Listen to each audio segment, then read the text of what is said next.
Hello, my name is Nils. Welcome to another episode of Keyshot Network Rendering.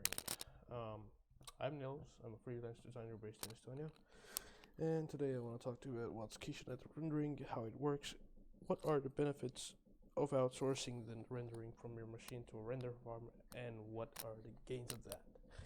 So, without further ado, let's jump into it. So, Keyshot Network Rendering is basically taking one machine and outsourcing it to a whole bunch of machines. How it really works, I'm going to show you exactly. So, network rendering. It's basically this kind of box. One of them is acting as a master server. The other 7 are workhorses, basically. So what it does is I send from my computer to this master server. The master server then distributes all the work to the slave nodes, which are these ones. Each of these nodes has up to 40 cores per machine, and depending on your license, you can go up to 256 cores, which is the limit for 1 year, and what's the maximum option they are allowing for one master server to work with. So let's get to it. The benefits of network rendering is you basically just send one file to a master server. When it's done, master server will do its job, distribute it to the slaves, and the slaves will then work on it, while you can, for example, swap out a camera here, send it to the queue, swap out another camera, send it to the queue. So basically you can continue on working. You don't have to render in between. The network rendering is basically doing the job for you. So you can do multiple things at the same time. Open up a whole new scene set entirely, open up a new file. You don't have to worry about any of your data going lost, or maybe your computer crashing or whatsoever. So in that part you're safe. All you need to do is basically send a file to the master machine, and the master machine will do the rest. So I'm going to demonstrate it to you. So over here I have the queue. This is a manager. This is where you send all of your jobs to the master server. It will give you time, what ID of the file, what it is, what's its status, its progress, who's the owner of the file, and how much time has it taken.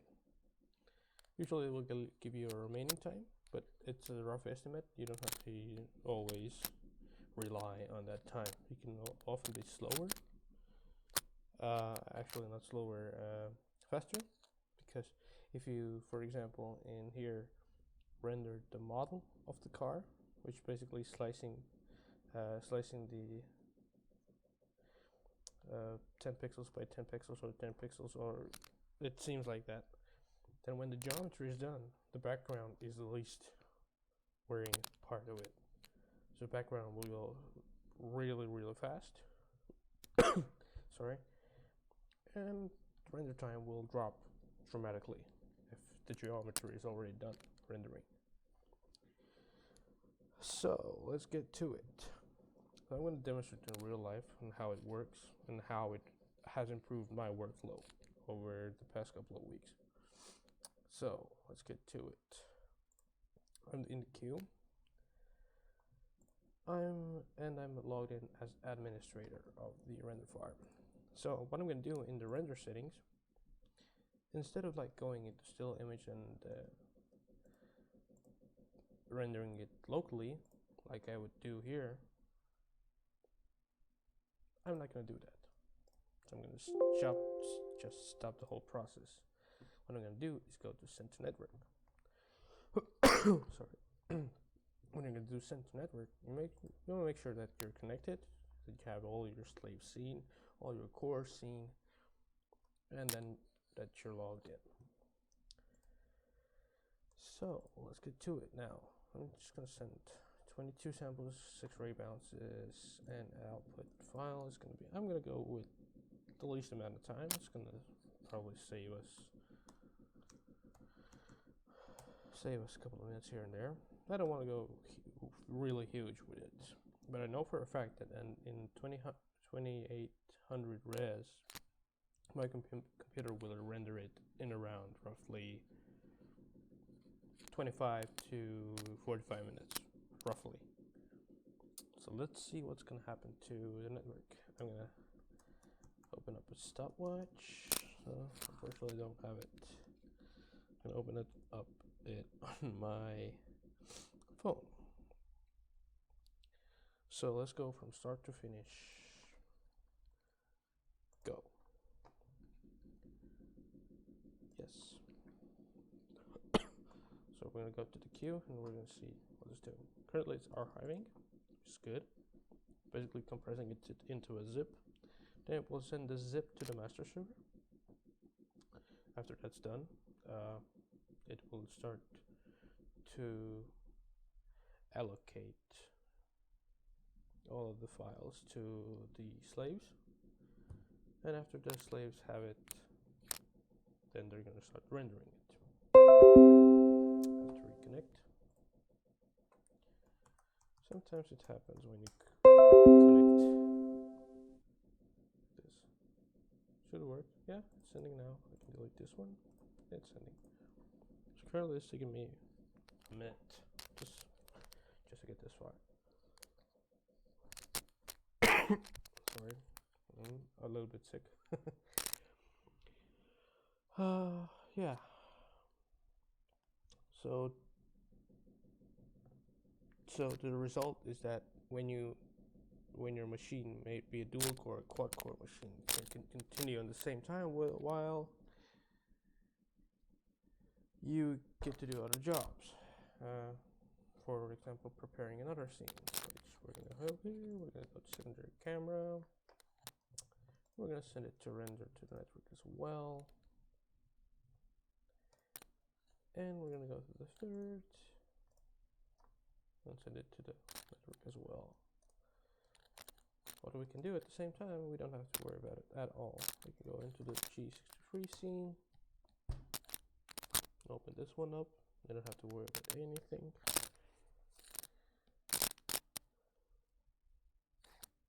And on the last section, we're going to actually go through the scheduling of the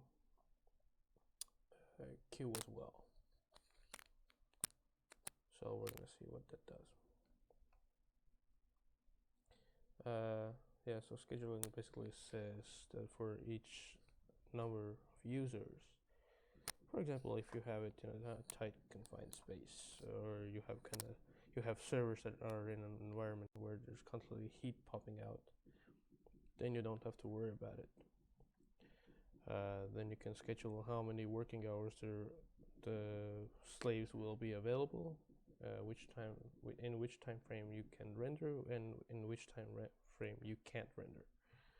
So the slaves basically will take in the jobs, but they will stay inactive in that duration of where it's meant to be deactive. We're still sending the files. It's been 3 minutes. Slave status, and yeah, here's the schedule. Basically, here are all the slaves. I can select, okay, let's be deactivated at Monday to Sunday from 00 to like 1 AM. I can just save the preset and set the slave schedule for this one Windows machine that's with 32 cores.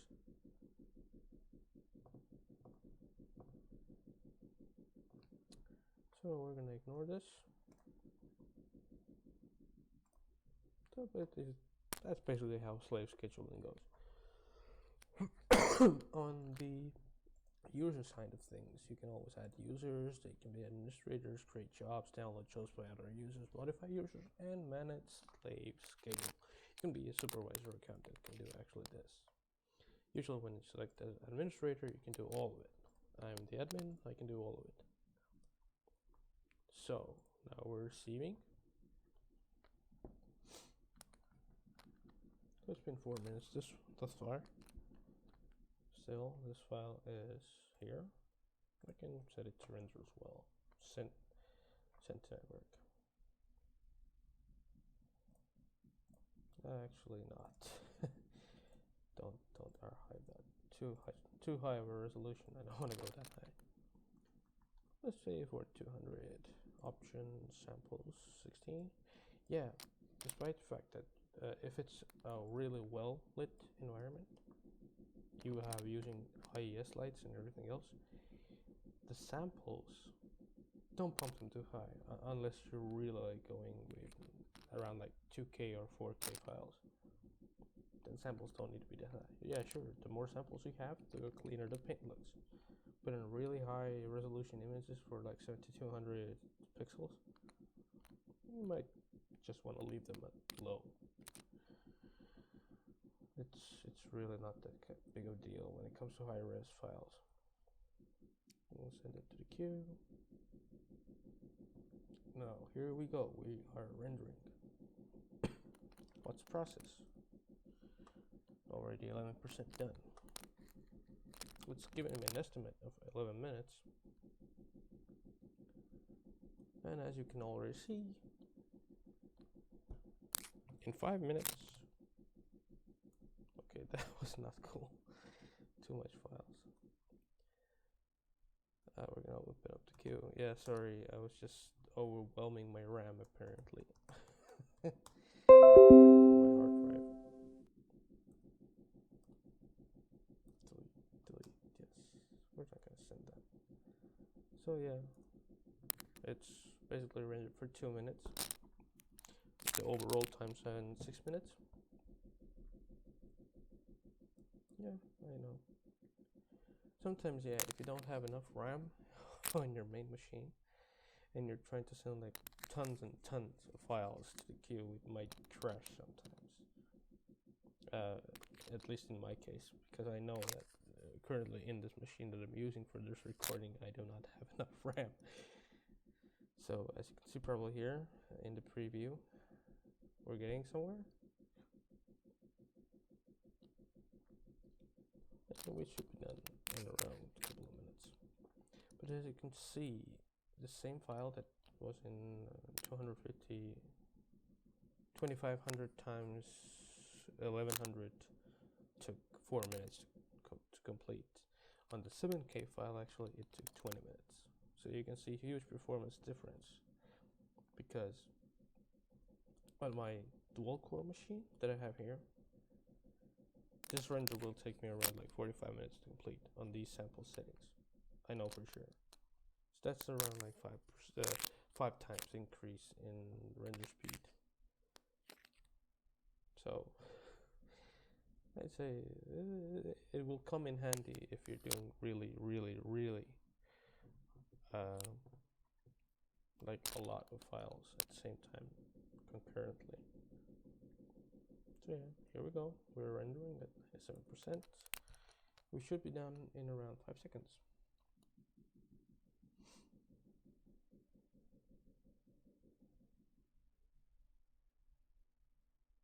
Boom, we're done.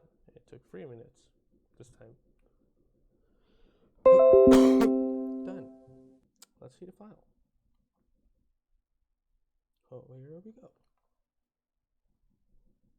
2500 pixels. What's the rate on this? 2800 times 1577. Looks fine to me, at least.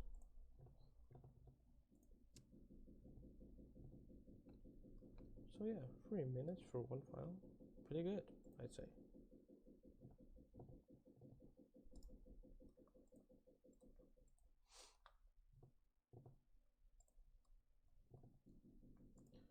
So let's see the file log of this. 10:57 a.m. Yeah. See, basically 3 minutes. And this whole process has taken us around like 10 minutes as well.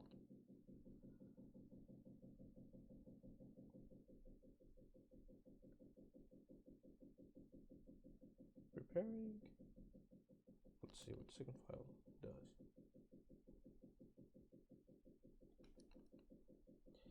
Sorry about the knocking. They're currently digging a tunnel next to this house. So if it shows up in the audio, then just don't worry about it. I know it's annoying, but still, there's nothing wrong with it.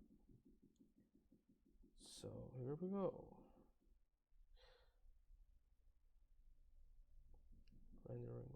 Rendering, receiving. Let's go to the preview.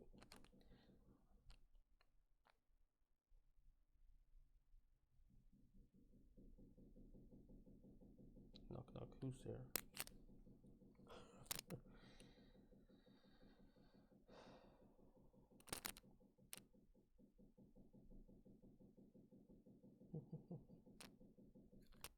So yeah, each machine basically, each machine actually renders a line. So the more machines you have, the more lines you can render at the same time. I'll go over the servers. What are the CPUs in this? So in render free with 24 allow cores, turns into Lexion E5 2620 V2s. Same goes for the demo machine as the last one. On render 2, it's Intel Xeon 2660 version 2. So this has 6 cores plus 6 cores plus 12 threads plus 12 threads. This has 8 cores plus 8 cores plus 16 threads plus 16 threads. So this has 8 cores and 12 threads. No, 6 cores and 12 threads, 6 cores and 12 threads.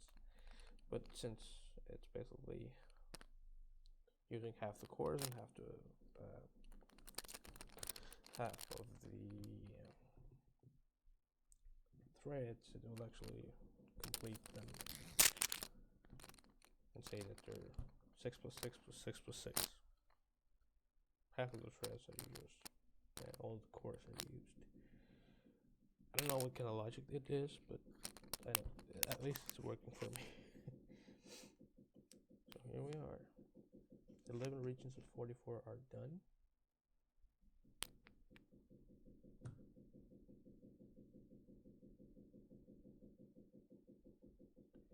Fun fact, I can add up to 16 more cores to this render farm. So there will be 2 machines still coming in.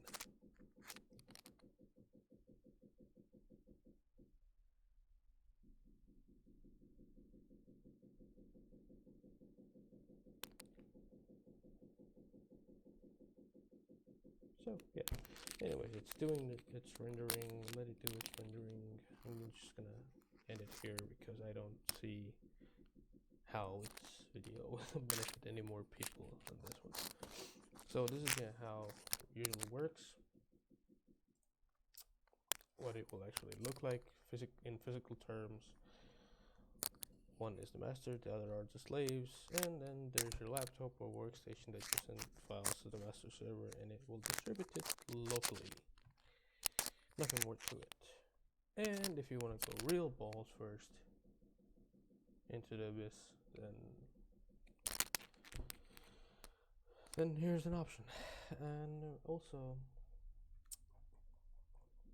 our company Network Tomorrow, in Europe at least, is giving out or is selling rendering machines. May it be a tower case, a dual node system, an 8 node system, which can house up to, what was it, 12 CPUs in this enclosure. Yeah, 1, 2, 3, 4, no, there's 1, 2, 3, 4, 5, 6, 7, 8, 9, 10, 11, 12, 13, 14, 15, 16 CPUs in this 4U chassis. And down here's a rack.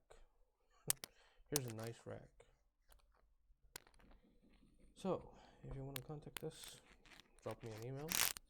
If you want to know more about this, if you ever are trying to purchase a network rendering farm, if you want to rent out the farm, and if you basically want to have us build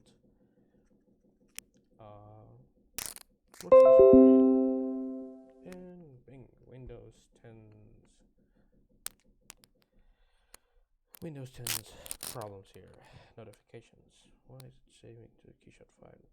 Oh, okay. Never mind. Here we have a file. Yeah, that's working. Good. So yeah, give me an email. Talk to me about it. Ask questions if you want to. If you have technical things you want to ask Keyshot's team, go directly to Keyshot and go under support. So yeah, this was me talking about network rendering yet again. This time covering most of the stuff, which is version 6.2 of network rendering. And I hope you guys like this. So I will be having a new tutorial coming up next week on cars. So you're gonna want to stay tuned on that one as well. So I'm just gonna end it here, and I'll catch you in the next one. Peace.